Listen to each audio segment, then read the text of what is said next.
अस्सलामुअलैकुम वरहमतुल्लाहि वबरकातुहू।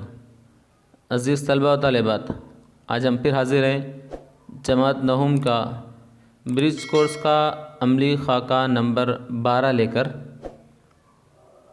इस अमली खाके के अंदर हमें माहौली निज़ाम की किस्में, माहौली निज़ाम के बर्बादी की वजूहात ये देखना है।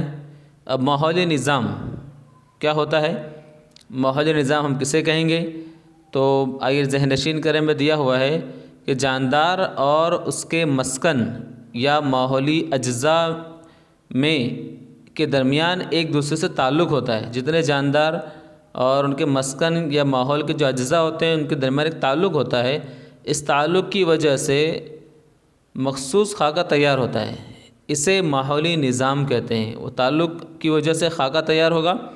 माहौली निज़ाम में जानदार और गैर जानदार अज्ज़ा पाए जाते हैं। तमाम तरह के अज्ज़ा जानदार भी होते हैं और गैर जानदार भी माहौली निज़ाम में पाए जाते हैं। अब जानदारों को ज़िंदा रहने के लिए जानदार और गैर जानदार अज्ज़ा पाए जाते हैं। जानदारों को ज़िंदा रहने के लिए हयाती और गैर हयाती अज्ज़ा की ज़रूरत होती है। ज़िंदा रहने के लिए वो जानदार हयाती और गैर हयाती अज्ज़ा का इस्तेमाल करते हैं। और नबातात, हैवानात और खुर्दबीनी जानदार, नबातात, हैवानात और खुर्दबीनी जानदारों का शुमार माहौली निज़ाम के हयाती अज्ज़ा में होता है। अब उस निज़ाम में पाए जाने वाले नबातात हैं और जितने भी तरह के हैवानात हैं और उनके साथ साथ खुर्दबीनी जानदार, ये सारे के सारे माहौली निज़ाम के हयाती अज्ज़ा होते हैं। बायोटिक हम कह सकते हैं। जबकि हवा, पानी, मिट्टी, सूरज की रोशनी, दर्जे हरारत वगैरह का शुमार गैर हयाती अज्ज़ा में होता है, इन्हें हम अबायोटिक कहते हैं। तो माहौली निज़ाम में ज़ेल के खाके में दिए गए तरीके से बाहमी अमल होता है। अब ये खाका दिया गया है, इनके मुताबिक इनमें अमल होता है।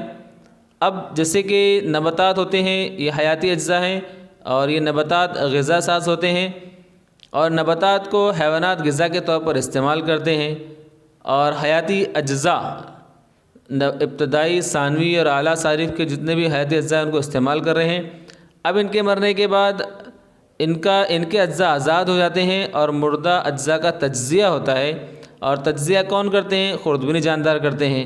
अब ये खुर्दबीनी जानदार का तज्ज़िया करके उन्हें ज़मीन में मिला देते हैं और फिर ज़मीन से दोबारा जो नबातात हैं उनके गैर हयाती अज्ज़ा में उनकी मुंतक़ली होती है। इसके बाद में तग़ज़ाई मादे, शमसी तवानाई, कार्बन डाइऑक्साइड, पानी, मादनियात वगैरह और ये जो अज्ज़ा सारे मिलकर फिर दोबारा शुआई तरकीब के ज़रिए से ग़िज़ा की तैयारी का अमल फिर दोबारा शुरू होता है।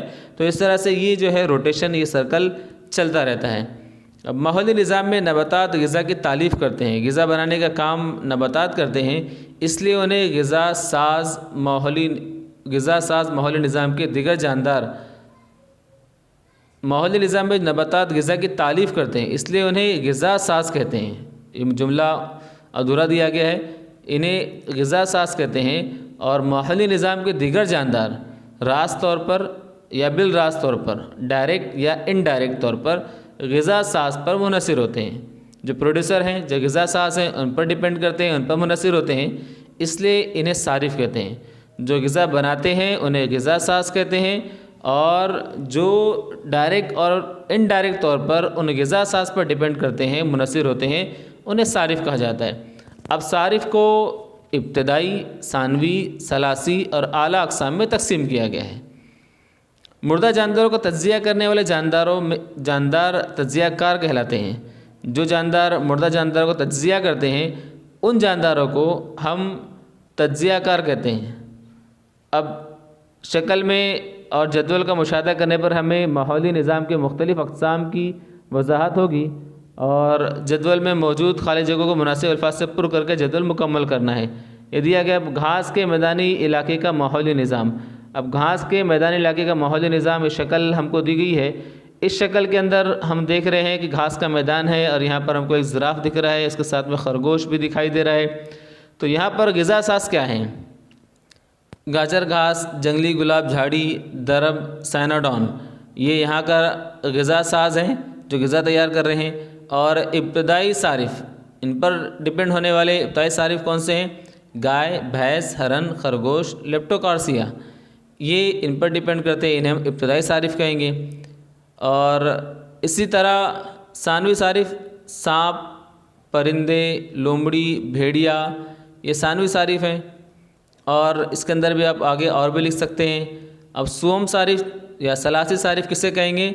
शेर, लकड़बग्गा, गीदड़, चील, ये सलासी सारिफ है। और उसमें तज्जियाकार क्या होंगे? फ्यूजरियम और स्पर्जिल्स, ये यहाँ के तज्जियाकार हैं। ये है हमारा घास के मैदान वाला माहौली निज़ाम। अब आगे जंगलाती माहौली निज़ाम। जंगलाती माहौली निज़ाम में क्या होता है कि यहाँ पे ग़िज़ा साज़ क्या है? डिप्टे, रोकॉल्स, सागवान, देवदार, चंदन, ये ग़िज़ा साज़ हैं। इसके अलावा और भी बहुत सारे जो नबातात यहाँ पर पाए जाते हैं उसको हम यहाँ पर ग़िज़ा साज़ के तौर पर लिख सकते हैं। इब्तदाई सारिफ चूंटी, नागतोड़ा, मकड़ी, तितली, ये इब्तदाई सारिफ है यहाँ के। सानवी सारिफ क्या होंगे कि सांप, परिंदे, गिरगिट, कीदड़, ये सब क्या करते हैं कि चूंटी, नागतोड़ा, मकड़ी को खाते हैं, इनको अपने ग़िज़ा के तौर पर इस्तेमाल करते हैं, इसलिए सानवी सारिफ हैं। और आला सारिफ कौन से होते हैं कि ये जो सानवी सारिफ या इब्तदाई सारिफ इनको खाकर अपना ज़िंदगी गुजारते हैं, उन्हें हम आला सारिफ कहेंगे, जैसे शेर, उक़ाब और चीता। इसके अलावा और भी आप खाली जगह में नाम लिख सकते हैं। तज्जियाकार के तौर पर स्पर्जिल्स और पॉलीकॉरिप्स, ये यहाँ के तज्जियाकार होते हैं। इसी तरह आबी माहौली निज़ाम। आबी माहौली निज़ाम क्या होगा कि समंदर के अंदर या पानी के अंदर जो माहौली निज़ाम है उसे हम आबी माहौली निज़ाम कहेंगे। यहाँ पर ग़िज़ा साज़ क्या होते हैं? आबी नबातात, यूलोथ्रिक्स, हाइड्रेला, अज़्वाला, टाइफा, पिस्टिया और इकार्निया, ये ग़िज़ा साज़ हैं। ये समंदर के अंदर जो नबातात होते हैं उनके नाम दिए गए। और इब्तदाई सारिफ यहाँ पर आबी हशरात, घोंघा, एनेलिडिस, ये इब्तदाई सारिफ है। उसके अलावा सानवी सारिफ क्या होगी कि जो इन इब्तदाई सारिफ को खाते हैं वो छोटी मछलियाँ और मेंढक, इन इब्तदाई सारिफ को खाते हैं। फिर उसके बाद में आला सारिफ, बड़ी मछलियाँ जैसे वेल मछली हो गई या शार्क हो गई, ये जिन छोटी मछलियों को खाती है, और मगरमच्छ और बगले, ये यहाँ के आला सारिफ हैं। इसके साथ साथ तज्जियाकार क्या कौन होता है? यहाँ पर बैक्टीरिया और फफूंद की किस्में जितनी भी हैं वो तज्जियाकार के तौर पर यहाँ पर काम करती है आबी माहौली निज़ाम में। अब माहौली निज़ाम की बर्बादी। कुदरती माहौल में इंसान की मदाखलत की वजह से कई सालों पहले बेहतर हालत में पाए जाने वाले माहौली निज़ाम की बर्बादी होती है। अब इंसान बहुत सारी मदाखलत करता है और उसकी मदाखलत की वजह से जो कुदरती माहौल है उसमें जो माहौली निज़ाम है वो बर्बाद हो रहा है। मसलन बढ़ती हुई आबादी, शहरों का आबाद होना, सनअतकारी, सवारी में बेतहाशा इजाफ़ा और सयाहत की वजह से माहौली निज़ाम की बर्बादी होती है। अब आइए यहाँ पर दिया है मश्क करें, सवालात दिए गए आपके, इसमें आपके गांव और एतराफ़ के इलाके में पाए जाने वाले माहौली निज़ाम के नाम लिखिए। अब आपके गांव और एतराफ़ के इलाके में पाए जाने वाले माहौली निज़ाम क्या हो सकते हैं? ये इसमें हम लिख सकते हैं जैसे हमारे आपके गांव के अंदर तालाब है तो तालाब एक वहाँ का माहौली निज़ाम हो गया। आपके गांव के आसपास घास का मैदान है तो घास का मैदान माहौली निज़ाम हो गया। नदी अगर हमारे गांव के आसपास से बहती है तो नदी का जो निज़ाम है, नदी के आसपास का इलाका, वो नदी का माहौली निज़ाम हो गया, अभी माहौली निज़ाम हो गया। तो इस तरह से माहौली निज़ाम के हम नाम लिख सकते हैं। खेतों में दस्तयाब ग़िज़ा साज़ और इब्तदाई सारिफ की फ़हरिस्त बनाइए। अब खेतों में जो ग़िज़ा साज़ कौन कौन से होते हैं? जो हम खेत में जो खेती अनाज बो रहे हैं वहाँ का ग़िज़ा साज़ है। जैसे कि हम गेहूँ बो रहे हैं, गेहूँ, मकई, बाजरा, ये ग़िज़ा साज़ है। और इसके साथ साथ यहाँ पर इब्तदाई सारिफ, यहाँ पर इब्तदाई सारिफ के तौर पर जो नक्तोड़ा है और चूंटी है, ये सारी चीज़ यहाँ की इब्तदाई सारिफ है। इस तरह और भी आप यहाँ पर नाम लिखकर की फ़हरिस्त बना सकते हैं। अगला सवाल दिया गया, झेल में जदवल में दिए गए जदवल को इब्तदाई सारिफ, सानवी सारिफ, सलासी सारिफ और तज्जियाकार में जमात बंदी कीजिए। जैसे बगला है ये सलासी सारिफ है, मेंढक ये सानवी सारिफ है, घोंघा ये इब्तदाई सारिफ है, खरगोश ये इब्तदाई सारिफ है, परिंदा ये इब्तदाई सारिफ है और फफूंद ये खुद भी नहीं जानता, तज्जियाकार हैं। तो इस तरह से इसका हम जदवल को मुकम्मल कर सकते हैं। ज़ेल की तस्वीर का बगौर मुशाहिदा कीजिए और पूछे गए सवालात के जवाबात लिखिए। अब इस तस्वीर में हमें दिख रहा है कि पानी के अंदर बहुत सारा कचरा फेंका हुआ है।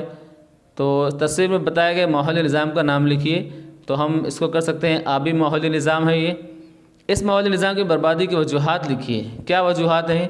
तो उसकी वजूहात ये है कि यहाँ पर शहर आबाद दिख रहा है, तो शहर की आबादी, उसके अलावा गंदगी और इमारतों का बनना, सनत वगैरह, सनतों की वजह से ये माहौली निज़ाम बर्बाद हो रहा है।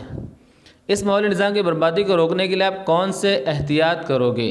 तो इसके एहतियात क्या है कि इस माहौली निज़ाम को बचाने के लिए हम गंदगी, इसके आसपास गंदगी नहीं करने देंगे और नदी के आसपास में एक अहाते तक कोई आबादी आबाद नहीं की जाएगी और सनतों का पानी साफ़ करके नदियों के अंदर छोड़ा जाएगा ताकि यहाँ का पानी और यहाँ का अभी माहौली निज़ाम बर्बाद ना हो। ज़ेल की तस्वीर की वजाहत कीजिए और सवालात के जवाब दीजिए।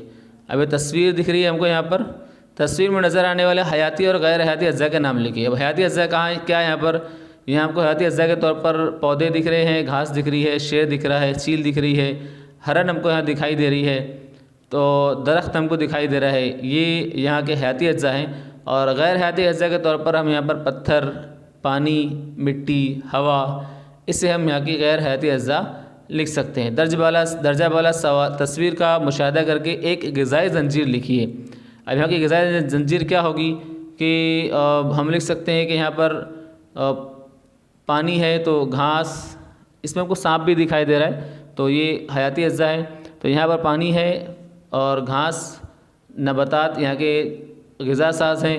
उसके साथ साथ यहाँ पर मेंढक होगा, उसके साथ में यहाँ पर जो नाकतुड़ा वगैरह होगा तो नाकतुड़ा, और उसको फिर मेंढक के बाद में सांप के बाद में चील या शेर, ये यहाँ की ग़िज़ाई ज़ंजीर होगी। तो ये थी आपकी सरगर्मी। इंशाअल्लाह हम फिर हाजिर होंगे अगली सरगर्मी के साथ में। तो आपकी जो भी राय है उसे हमें कमेंट बॉक्स में ज़रूर लिख के दें। अस्सलामु अलैकुम व रहमतुल्लाहि व बरकातुहू।